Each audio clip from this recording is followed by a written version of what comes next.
On today's Chasing the Game, we have author John U. Bacon in to talk about his latest book, The Gales of November, the untold story of the Edmund Fitzgerald. We talk about why he decided to write this book, the research that went into it, and the huge role Toledo plays in this story. I even managed to sneak in some Michigan football questions. Chasing the Game starts right now.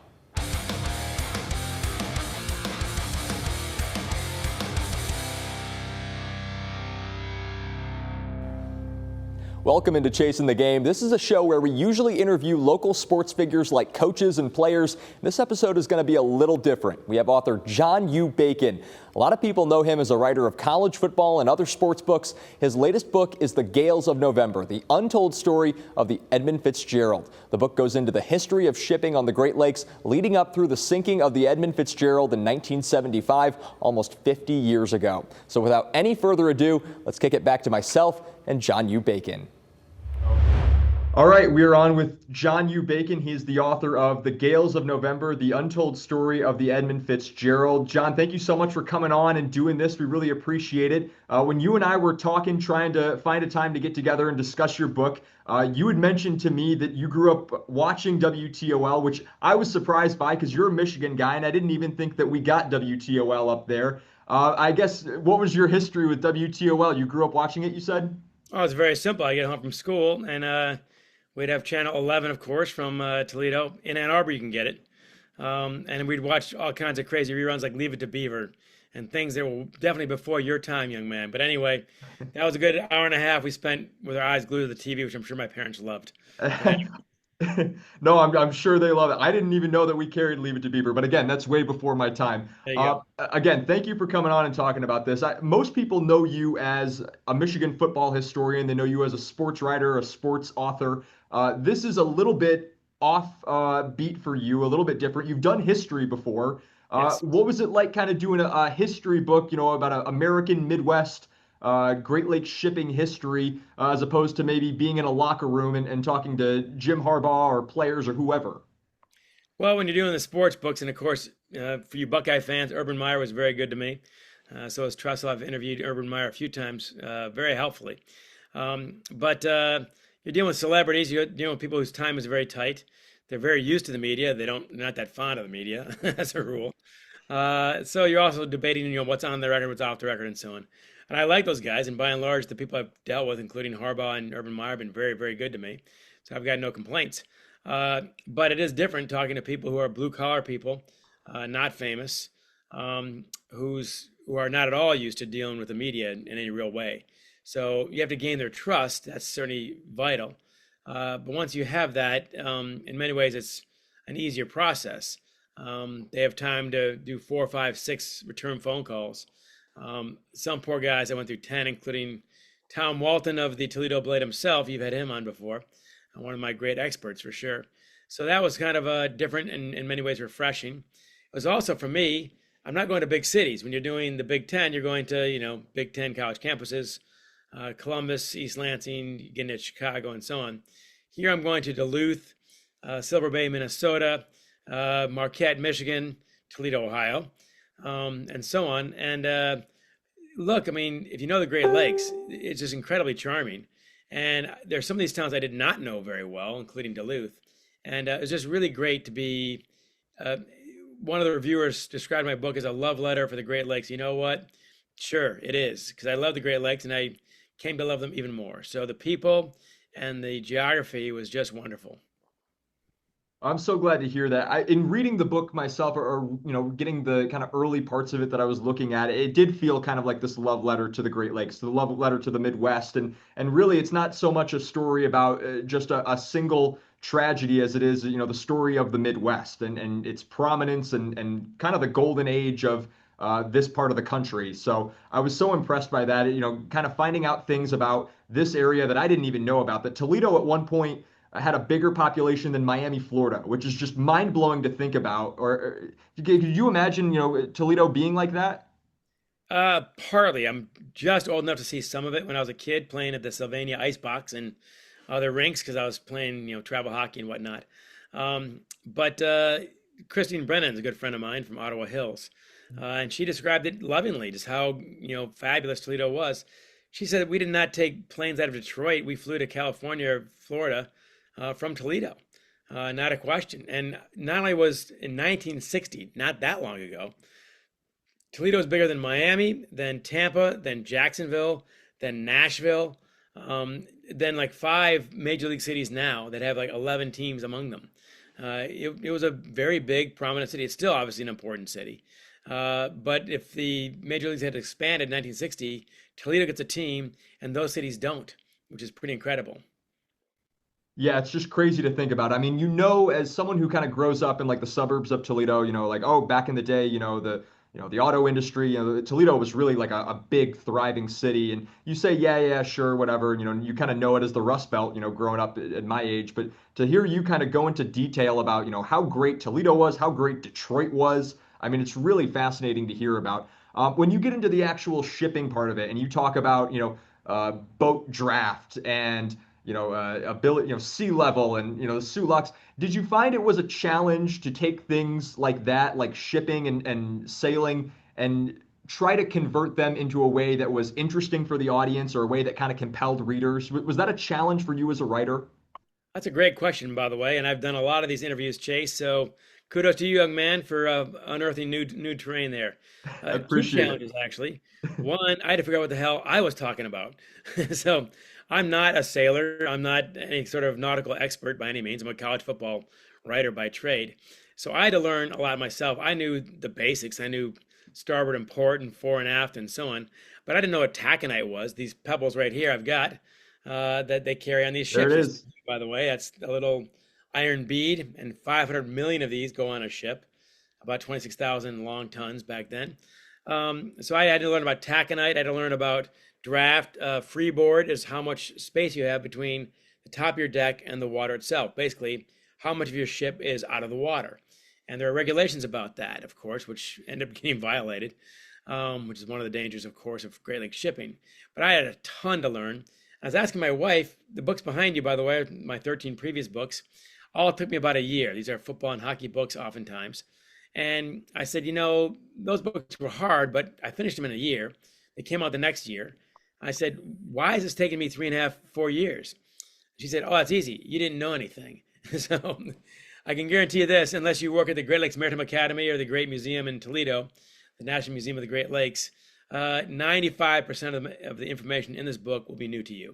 It was to me. Yeah, I mean, it was all, I mean, like you said, I knew that port and starboard. I think I had them flipped at one point. I think port was right. And either way, for being, in Toledo, which, is a port city, we get shipping coming in all the time. And I didn't really know a lot of this stuff. And literally, if you know Toledo's, or WTOL station is right across the street from the Toledo Maritime Academy. So this stuff was literally across the street from me, and I did not know a lot of these shipping vocabulary, a lot of the industry terms, the stuff that I'm starting to find out about. And it's so fascinating to read about. I remember years ago, I think you were posting on Twitter, you were on these Great Lakes freighters, doing research for it and, getting ready for this book that was going to come out however long into the future. So yeah, it really has been a years long process, and it's fascinating to kind of see it come into what it is now. Um, I guess did your impression of the Great Lakes, just the geographic Great Lakes, I mean, change when you talk about, the atmospheric conditions, the weather, the storms, all this stuff? Do you feel like they are more dangerous now than when you started writing this book? Well, I'll tell you what, certainly my perspective on the Great Lakes changed dramatically. And this is the embarrassing part. Look, we're used to explaining to people in New York or LA, you got no idea how big these lakes are. You think they're lakes, they're actually inland seas. And you can't see across any of them, not because of the mist, because the earth curves too much. That's how big they are. So I'm used to that sense. And yet, even at that, Chase, I really had no idea, once again, just how big they are. The Great Lakes combined, the surface area, is bigger than Rhode Island, Connecticut, Massachusetts, Vermont, New Hampshire, Maine, and the state of New York. So in other words, all of New England and the state of New York. Lake Superior is bigger than Ireland. This is how big these places are. So that was one thing. I was also shocked to learn, there's one big surprise I had. It was how dangerous these lakes really are. And you talk to experienced sailors, like John Hayes, who's from Ohio. Guys like this, they'll say that, and John Hayes sailed 23 years as a Great Lakes engineer, and then 12 on the Atlantic Ocean. He says the Great Lakes are far more dangerous, and it isn't even close. And anybody who's sailed both would tell you that. If we have a minute for this, I'll explain why. Salt water smashes down the waves and smooths them out, and it spreads them out also. So you get these kind of long roller coasters, still unpleasant, but not particularly dangerous. Whereas in the Great Lakes, they're still pointy like mountaintops, and they're twice as close together. Instead of 6 to 10 seconds apart, as they are on the ocean, they're 4 to 8 seconds apart. What does that mean? That means you can have your bow in one wave right here, 30 feet in the air. You can have your stern in another wave, 30 feet in the air, these 700-foot ships, which are gigantic. In the middle, you have nothing supporting it. And you've got 26,000 long tons of taconite. That's the equivalent of 4,000 adult elephants.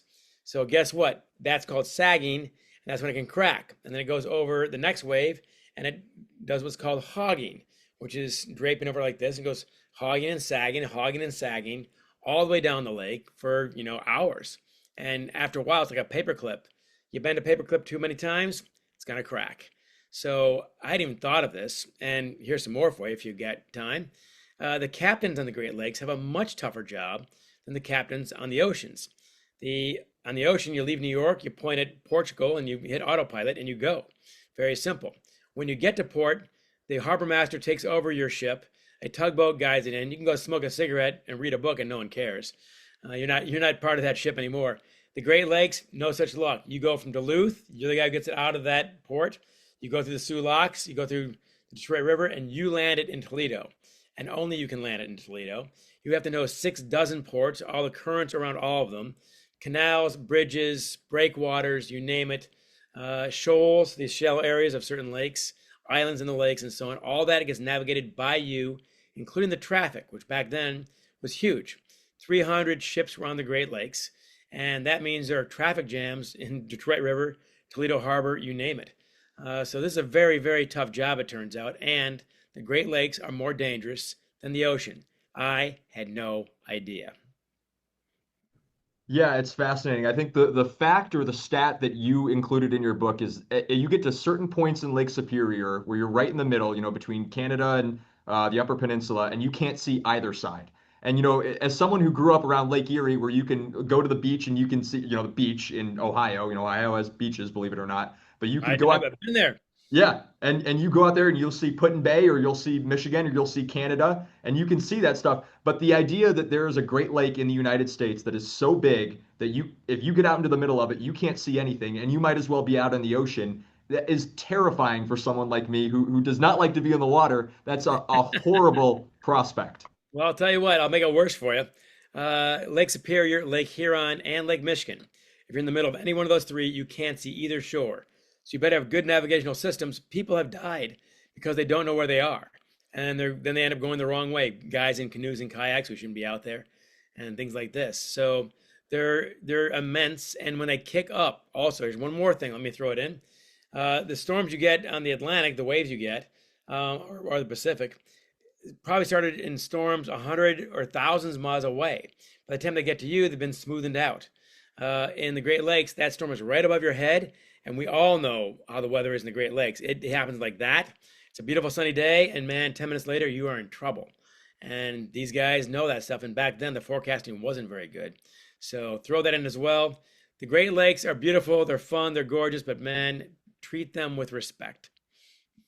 Yeah, I mean, if the weather's anything like it is on land here in Ohio or anywhere in the Midwest, it changes, like you said, on a dime. And, when you get, water underneath you and you get, 10, 15, 20-foot waves, and that's a, good scenario. Sometimes it can be even worse than that. It's a really terrifying prospect. If you're in a Great Lakes shipping freighter, a 700-foot long, 1,000-foot long one, or you're in a canoe like the guys were 200 years ago, it's really insane to think about how far we've come as a civilization to, how much, importance has been placed on shipping, that we've improved it so much, and yet it's still a dangerous thing for people to try to navigate. No question. And those guys know what they're doing, and it's still scary. I want to bring it back to Toledo. Again, it's such a big character in this book. I knew that Toledo was involved in the history of Great Lakes shipping. I knew that Edmund Fitzgerald and Toledo were interlocked. As you pull out the book here again, it's a great cover. I've been able to see it. It's terrific. How many trips did you make to Toledo for research of the book? I know you interviewed Tom Walton, the former Blade reporter, for a few times. How many trips did you take to Mancy's Steakhouse? How many? There's the That, chapter, The Glass yeah. City. Very fun chapter for me to write. What a great city, obviously. What a great story it's got. So that was a lot of fun to put that one together. So pardon the mess in the background, but that's the writer's life. I don't know, 10 times, 15. I certainly know well the people at the National Museum of the Great Lakes. I've been on the Schoonmaker, I don't know how many times. Probably going to tape a special for CBS there, actually, not too long from now. Okay. Uh, got to Mancy's Steakhouse a few times. Yep. That plays a role in this story as well. The legendary steakhouse, still the best, I believe, in Toledo. And that was Captain McSorley. He was the captain of the Fitzgerald. He lived in Ottawa Hills himself. And that was his favorite spot. That's where he finished every trip, basically. And he was a very good customer and very well behaved. And he'd even bring in a fish that they'd caught along the way. And the Mancys would fry it up for him. So that's how close he was. And his daughter, stepdaughter, worked there for a while as well. So loved Mancy's. And of course, Tony Pacos makes an appearance as well for a lot of reasons. But the sailors loved that as well. The captains and so on, they'd go to the steakhouse and the other guys would go to Tony Pacos. But yes, the great hot dogs and so on they've got there. And Poppy, I'm going to blow the name of it, but that makes an appearance as well. So, but for a reason, it's not just merely nostalgia that this was a vital port, and that the Edmund Fitzgerald ran so many times, usually from the Duluth area, one of the ports up there, often Silver Bay, Minnesota, almost always straight to Toledo, dumps 26,000 long tons of taconite and goes back. It was called the Toledo Express. That was the nickname, because unlike a lot of ships that will take limestone sometimes and iron other times and maybe grain the next time, this thing pretty much only took taconite, which is again is raw iron ore basically, which gets smelt into steel eventually. But Toledo was the place, and that's where you land it there, and it gets on trains, and you've seen the trains from there, and it goes to all the factories in Cleveland and Pittsburgh and you name it. So Toledo is a vital port for our purposes, and fun to get to know better. Well, I hope you were able to enjoy it as much as we here who live down here full time enjoy it. So, and I believe chicken paprikash is the name that you were trying to say earlier. Thank you. And by Yeah. the way, shame on me. It's in the book. I spelled it right. I swear to God. And on game night, Chase, I choked. So there we go. Oh, well, I'm so So sorry let to me hear. ask that. I've had it, and it's great. Yeah, no, it's absolutely fantastic. I've been to Tony Paco's many a time. Um, I, I think we've established. I'm a younger guy. I was not around for the tragedy of the Edmund Fitzgerald. I was not around to experience a lot of the things that you're talking about. I think was part of the motivation for a book like this, not just that it is a compelling story, but the fact that we're a generation or two removed from the people who experienced this, that it's important that people my age, people younger than me, people who were maybe even a little bit older than me, who didn't really know about the Edmund Fitzgerald, that they know about not just the tragedy, but also the greatness of the Midwest and the shipping industry here. I agree with that wholeheartedly. A lot of things motivated me to write this book. I first pitched it to my agent 20 years ago, and he was not interested, but that was a former agent. So there you go. So it all worked out with this one. Great agent, great publisher, W. Norton's well known. They did Perfect Storm. A few things motivated me. Yes, I was certainly interested in finding out more about the mystery of how it sank, of course, that night, November 10th, 1975.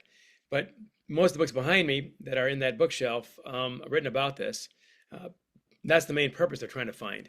And that was not my main purpose. My main purpose was to find out who these 29 men were. What were they like? What were their families like? What were their lives like on shore and on board? What were their jobs like? What was shipping like in the 70s? What are all these things like? I wanted to explain these people and make them people, not just a number of 29 men, of course, and the bell rings, but who they were. And luckily, I got to about half the families were willing to talk to me, and they were wonderful. So we got those stories out. I got to 6 crewmen who had been on the ship, obviously before it went down, including Patrick Devine from Toledo. His dad was a well-known judge in Toledo. And Patrick was great. He had been on the ship in July, August, September, right before it went down in November, and he's a fascinating guy. So I got to all those guys. That was certainly very helpful. And you're right. I got so lucky in terms of the people who were willing to talk to me, and frankly, that almost everybody I needed was still alive. I got to Harry Atkins of the Associated Press and Jim Gaines of Newsweek. They wrote the initial articles on this. They're still alive. So that was a lucky break. Tom Walton had served on the ship in 1963 as a porter while a student at Bowling Green, writing for the BG newspaper, of course. He was fantastic. He's in his 80s. He's still around, of course. I just got lucky and lucky and lucky. Heck, the drummer and the bass player for Gordon Lightfoot's band, they recorded the song in 1976. They're not only still alive, they're still performing. So again, they were happy to talk to me. So this really is the last chance to tell the story the way I wanted to. 10 years from now, you just can't be as lucky. So our last chance to really get it on the record. What was it like to be on this ship? Who were these people like? What was Great Lakes shipping like at its heyday? As I explained to you before, of course, the Great Lakes region, especially with Detroit at its hub and Toledo almost the hub, it had all the power and prestige of Silicon Valley today.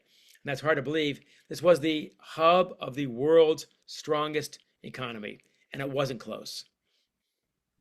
Yeah, again, just remarkable. Not just a story about a Great Lakes shipping tragedy, but also a story about the Midwest. The story is The Gales of November, the untold story of the Edmund Fitzgerald. I think it releases October 7th, right, John? You can still pre-order it now?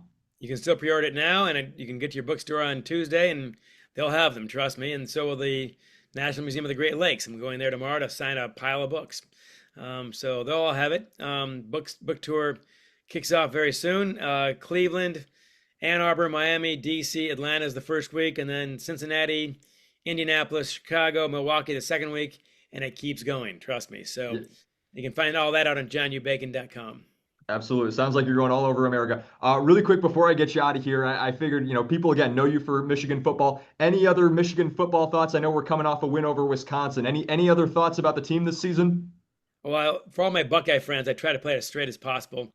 And I have to tell you, when I'm at the Horseshoe, almost as many people come up to me as do at the Big House. So they've been very good to me. If you're straight about your work and honest about it, they respect it, and they've been very, very good to me.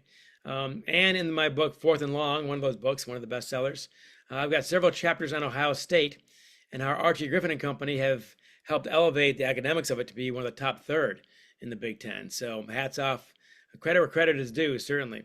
But what I think about the Big Ten right now, I think that Michigan and Ohio State, luckily, have got enough pull to stop things like the private equity bros taking over the whole league for $2 billion.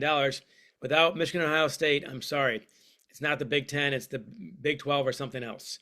Those two are the Big Ten, and I think everyone else probably knows that. So they got to stick together to make that work. So what's going to happen this season, I have no idea. There's one dominant team out there right now, and they're in Columbus. That's the only one I've seen. I think Miami's good. I think Oklahoma's good. I don't think they're dominant the way Ohio State is. So they're loaded for bear right now. 12-team playoff, as you saw last year, anything can happen. But right now, the Buckeyes have got to be the odds-on favorite.